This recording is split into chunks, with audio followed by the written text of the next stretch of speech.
Hey there, welcome to day 14 of the Vision of Hope Summit. I'm your host, Samantha Dench. Before I introduce today's speaker, I would like to give you guys a little update. Each speaker will be available for 48 hours. If you'd like to gain lifetime access to all the speakers and their amazing content, you can purchase that for $97 on the visionofhopesummit.com website. And don't forget about our Facebook group. We have all the speakers in there and we get to connect with each other. We get to support each other and uplift each other in these challenging times. So don't forget to join and take advantage of everything and everyone in the group. And now I get to introduce you to Yogi Infinite. Namaste. Science would say that we are made from the periodic table of elements, hydrogen and carbon. But if you take those elements and mix them up in a bucket, you would never get me and you'd never get you. There is a phenomenal intelligence that brings matter to life and creates human beings. Yogi Infinite and Infinite Spirituality is dedicated to knowing this intelligence, understanding this intelligence, and having some type of control over it. By gaining control over the non-physical forces around us, we can have true mastery in life and achieve our wildest dreams. Yogi Infinite is a lifelong spiritual man and attended his first spiritual discourses at age 5. He has been reading, teaching, meditating, and transmitting yogic knowledge since. Yogi Raja was born and raised in Vancouver, Canada. Yogi Raja's first book, Infinite Spirituality, will be available in 2021. Welcome, Yogi Infinite. Thank you for having me. Yes, thank you so much for being here. I am going to turn it over to you and have you share your story and how you got from where you were to where you are today. Well, thank you. Well, as mentioned earlier, I grew up exposed to spirituality at a very early age. My parents were very spiritual, and when they arrived here in Canada,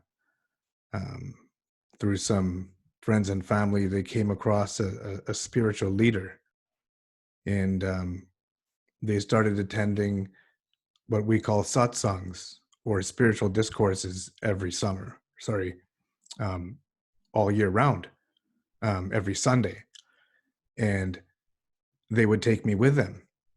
And although I might be in the child minding area or the daycare, I would still be hearing the spiritual discourse every Sunday. And many years passed with myself going along with them every Sunday to hear the spiritual discourses, and I picked up a lot of spiritual knowledge in my early youth. As I grew older, some of that message maybe drowned out a little bit, and life took over, and got into schooling and into the normal things that a teenage boy may be doing. And little by little, I noticed, my life was kind of taking me this way or this way. And I particularly didn't have too much control over where I was going. I was just going along for the ride. And, one thing led to another. And, I came to a point in my life where I wasn't very happy with who I was and didn't really have too much control over what was happening in my life. And I kind of came to a point where something had to happen. And all of a sudden, one day, I had a notion in my brain that I should get a book today. And that's all I knew, that I should get a book. And that idea stayed with me all day. And that day after work, I went to the bookstore and I picked up a book. And that book was The Seven Spiritual Laws by Deepak Chopra. I brought that book home, read it in basically a night or two, thoroughly enjoyed it. And ever since then, a spiritual spark began in my body. And through one thing or another, I started reading more about spirituality and yoga. I started taking not only physical yoga lessons, but attending what I would call actual yoga, or real yoga as it is intended to be, which is as a pure, all-encompassing spiritual science. From not just the posing and the flexing and the postures, but to the spiritual practices, such as meditating and other type of spiritual activities that come with yoga. I won't get too much into that right now, but yoga without the actual meditating and doing just the flexing and the posing is kind of like taking an airplane on the runway but never taking off. So through yoga and through meditating, I was able to develop more and more spiritual energy. And each time I meditated, I was able to do different things. I was able to access parts of my mind, my memory, reshape myself into somebody different. And more, I was changing through the physical meditation. And one day, on just a normal day of meditation, I sat down, I did my practice, and all of a sudden, I couldn't feel my body anymore. And it was as though as I had been released from my body, and I felt like I was floating in a place that was beyond the physical. And I don't know how long I stayed in that state, but when I was able to gain control of my body again, I looked at the clock, and about an hour and a half had passed. Wow. Where in my experience, it was just a few seconds.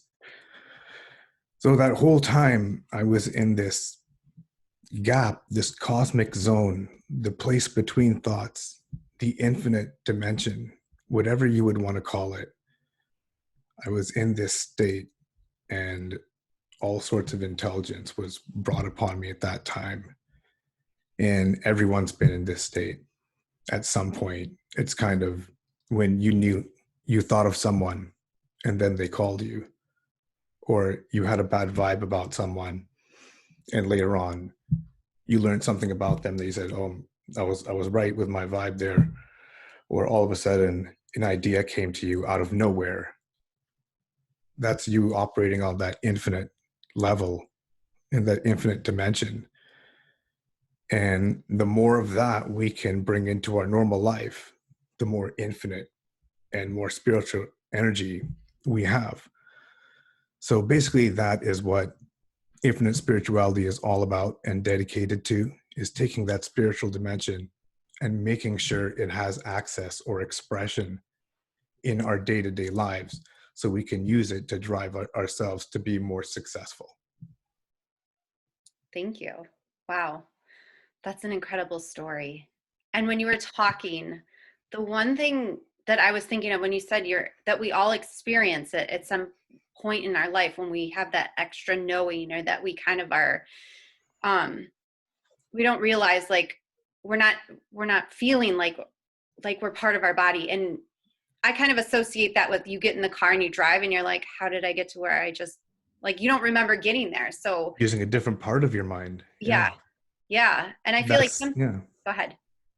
No, that is a part of it, because it went beyond your conscious thought. It just it just shows how many different levels of the mind there are, and who knows, maybe there's something beyond mind as well. Yeah. And another thing I was thinking of is, when you were saying that, like people that live their passion, or people that work in a job that they love, or they are fulfilling their true inner self. You know, Hmm. I hear a lot of entrepreneurs or people that are truly passionate about their work. They say the same thing. They're like, it Hmm. doesn't feel like work. I mean, hours, you know, I'll work for what seems like 5 minutes, and they'll look at the clock and it's hours later. So, again, going back to what you were saying, like when we're really doing what we love, and we're really letting ourselves go and getting our minds out of the equation, it's amazing what we can accomplish. Absolutely, absolutely. When we're in total alignment Mhm. of who we are, and we can achieve incredible things, only then can we unleash our true potential. And we all have our own specific gifts. If you look at, a yogic or spiritual system I use is the seven chakras, where each of them has a specific skill set. you know you have the Vishuddhi, or the throat chakra, the gift of communication or talk. And then you have someone who might be in the heart chakra, just the gift of just love and just being able to feel. Or you have someone, it might be based in the root chakra, which that one has a lot to do with eating or foods or tastes, and also being very very rooted in life. Someone in based in the root chakra may be a really good chef, a very good, they have very good acumen with food and cooking. And if you're meant to be a chef, but you are stuck in the working in the Vishuddhi chakra somewhere where you need to be more talking when you really should be working, then that can be really misaligned. So some people, you know, for the people who may be confused with kind of their life purpose or whatnot, I see a good uh, diagram to look at. A good model would be the seven chakras, because of each different chakra having a skill set. So study the seven chakras for those who are confused. Um, find out which ones you lay in, the one or two, and then just build on those ones. But when you can do that, whether it's that method you use or another, when you can be in full alignment, I mean, that's pure spiritual freedom. And less stress on the mind means less stress on the body. So overall, not only are you more successful, but you have better health. I want to circle back. I want to talk a little bit about the chakras, because um, that's something you hear, but not everybody really understands, like, what is a chakra and how many are there? And can you kind of walk through? I mean, I know you walk through the root one, Mhm. but can you walk through like a little basic about all of them? Sure. Basically, the seven chakras, um, they are energy points in the body. And through these energy points, there are major intersections where um, basically the energies meet. And each one of them becomes a focal point for a certain skill or a inability. And the top one would be the crown chakra. And the crown chakra, basically, it actually lies outside of the body. And it is a energy point that many use to meditate on.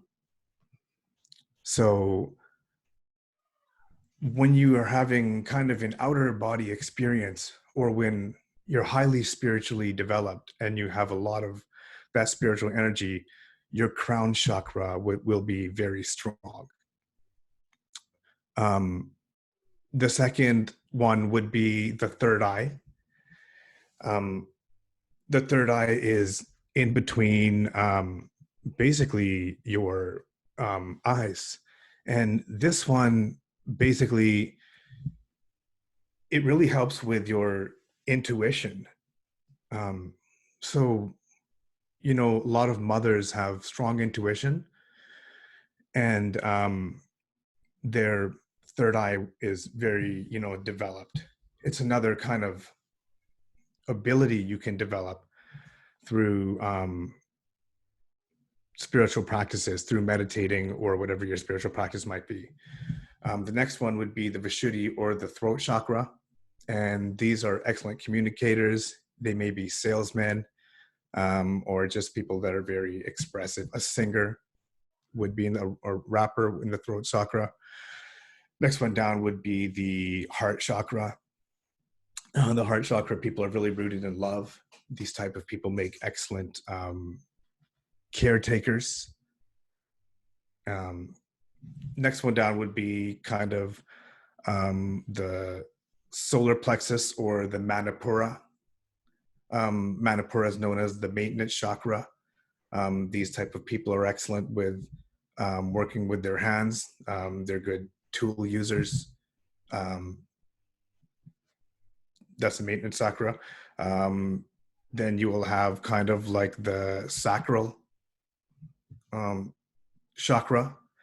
Sacral chakra happens to be the sex center of the body. A lot of our sexual energy is rooted there. That's where life begins. And then below that, you have the root chakra. And the root chakra people are very stable in what they do. They sleep and eating tends to be what people in the root chakra tend to spend most of their time doing. And, a lot of people that work in the food industry are late night chefs would be in the root chakra. They work all night and come home and sleep. Got it. So I hope that was a good explanation. That was really great. So it sounds like everybody kind of has their, like, one chakra is their dominant one, right? And then our goal is to align all the other chakras, correct? Exactly. Like everyone has the chakras that the dominant chakras their energies lay in. Mm-hmm. And then sometimes some chakras can go wrong. They can stop working, just like a part on a car. So, they say when your Vishuddhi chakra, the throat chakra, is operating or spinning in a positive way, you speak the truth, you communicate effectively. When the Vishuddhi chakra has a negative energy, you tend to have a different type of talk. Maybe it's more negative talk. Maybe you're talking about other people. Maybe you're talking too loud and obnoxiously. And if that is kind of the behavior, then they would say that your Vishuddhi chakra needs some maintenance. And at that time, either you yourself would perform some, or your spiritual leader would advise you on what type of practice you can take to correct that malfunction in that particular chakra. Wow. So what kind of practices would be recommended? Well, the first and most basic would be just some mindfulness and meditativeness. And this can be done in a very simple way. Sorry, I just need a drink there. The best way to do this is to maybe just take a spot on your sofa or the floor, if you can withstand it, early morning, in between 6:30 to 7:30, I would say, and earlier for those who get up that early. Find a comfortable spot on the sofa. Keep your palms facing up and rest them on your lap. Keep a nice straight posture.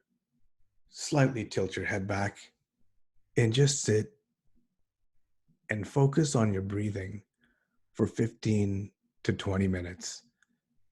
And everybody always says focus on your breathing, but why we want to do that is it'll bring you into the moment and it will make you aware of the moment. And there may be some things going on in your mind at that time. That's great, because those are the things you're going to have to deal with off the bat if you want to go deeper. But for now, whatever pops up into your mind could be very relevant. It could not be relevant. Probably you're going to recall a couple of things that you forgot, It'll be very productive for you. And for the things you don't need to be thinking about, you can assign those to the delete or junk category. So when you're meditating, you just do that. If you think of something relevant, you assign it for later. If it's irrelevant, you put it out into the junk category, and do that for 15 to 20 minutes. And once you're done, go and read your goals. Because once you've deleted all that extra information, you can reprogram yourself with something relevant now. If you can recall it while you're meditating what your goals are, that's great. If you have to look at it afterwards, that's fine. You can look at it beforehand. But the number one thing you want to do to correct your energy is to have a strong sense of what your goals are, and what better time when you're doing all that maintenance in your mind early morning to program that right away. So I think that would be the best spiritual practice. It's just that 20 minutes of mindfulness where you're reprogramming yourself with spirituality. Thank you. That's something they can do every day too, right? Would you recommend, it's probably best to do it every single day? Absolutely, every single day. If you want to go twice as much and develop your spiritual capabilities a little bit faster, go twice a day. And definitely it will help. You'll have better efficiency with your physical activity, less downtime, less lazy time.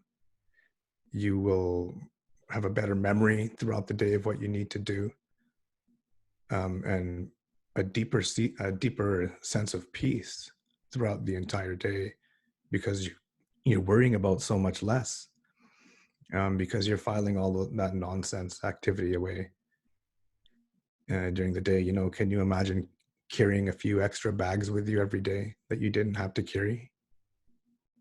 How stressful that would be.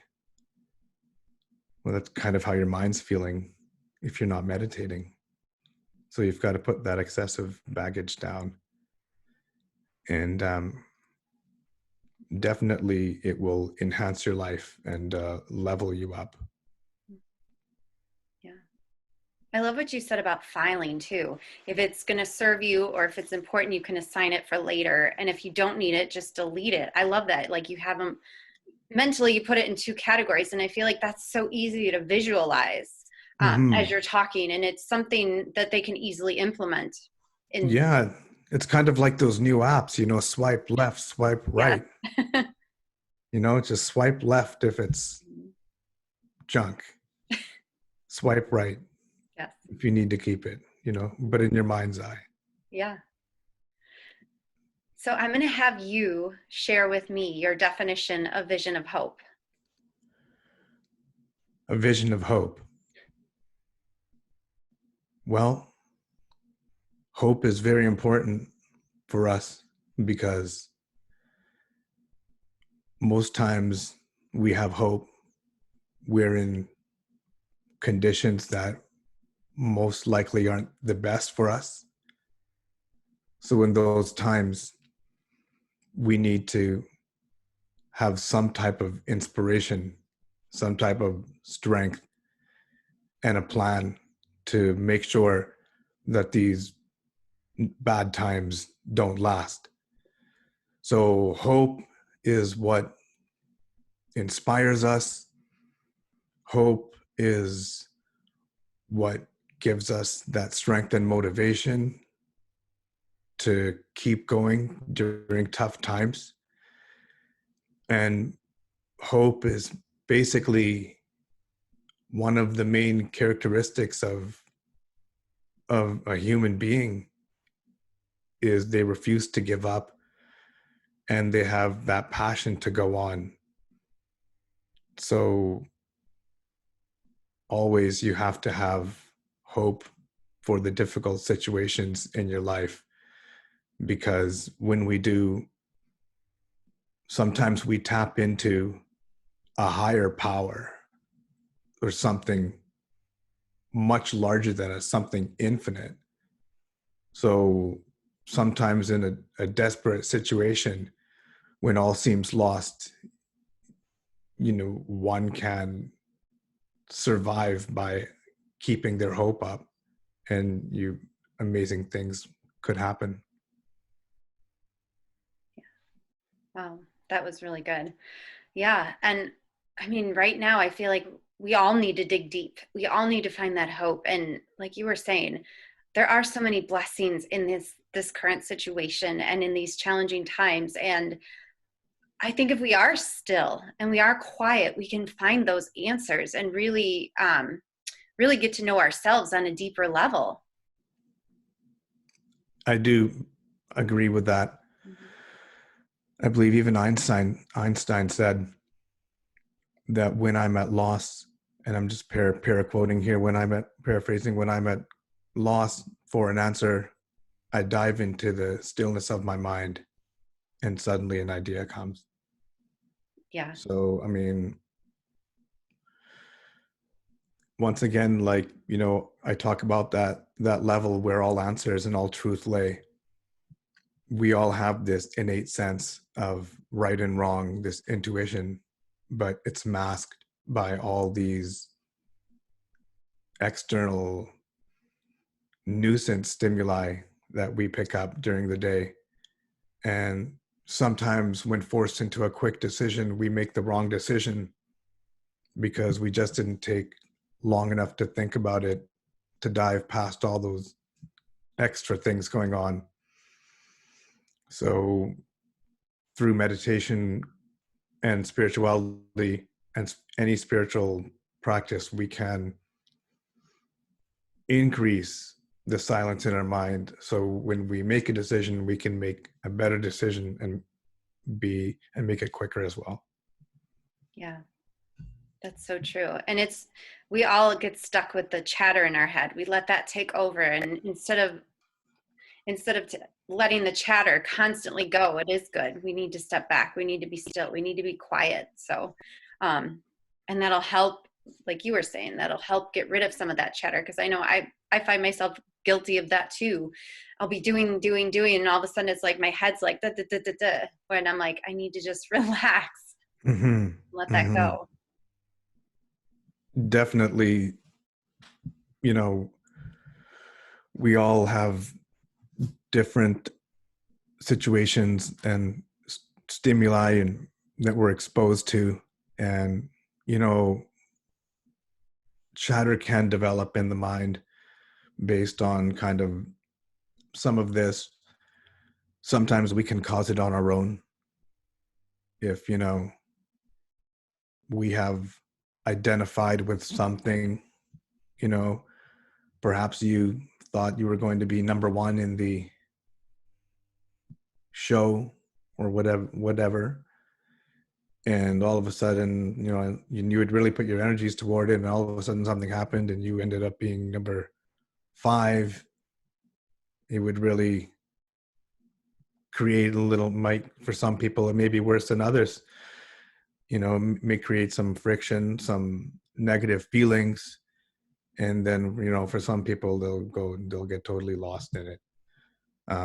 But we have to understand what the source of it was, reconcile it somehow in our mind if it's some type of chatter we've created on our own, and then as well through mindful activity and through, once again, a little bit of meditation, we can as well calm it down. But if something isn't done about that chatter at that point, it can seriously interfere with your daily activities and may even cause a dangerous situation. Right. Well, yeah. So how can everybody work with you? Like, do you have a free gift? Is there something that you can offer to everybody so that they can find more about you and get the help with the meditation? Definitely. If you go to infinite.spirituality.net and you subscribe to the Infinite Spirituality blog, we will mail you a special meditation video that you can put your headphones in and relax to. And it will not only clear your mind, but you'll find it highly motivating as well. Great. And I will add a link. I'll have a link in the video, and then I'll have a link in the email, so they'll be able to access that and click it as well. And I'll also be able to post that in the Facebook group too, so they can get in touch with you in the group as well. Excellent. Yeah. Do you have any final thoughts or any final words before we close today? Well, my final words would be, at a time where you may not be able to go outside as much as possible, you can still go inside your mind and traverse that inner dimension that's so vast and untapped. And for many of you, you've never set foot in before. There's a whole other dimension out there that you can rely on and build. And the more you can gain control of these spiritual powers and energies, the more you can create success in your life. So Thank you. develop your spirituality. I love that. Thank you so much for being here. I really appreciate your taking your time and sharing this. And the meditation is going to be great. So I just want to tell everybody, make sure you get over to his page. I will send the link. It will be in the email and also be posted below. So if you want to get that meditation and try it, I highly recommend you do so. And also don't forget, Yogi Infinite will be in the Facebook group. So reach out to him there if you have questions or if you need support in any way. Head over there and we will see you in the Facebook group. And thank you guys so much for tuning in today. I will see you tomorrow with another amazing speaker.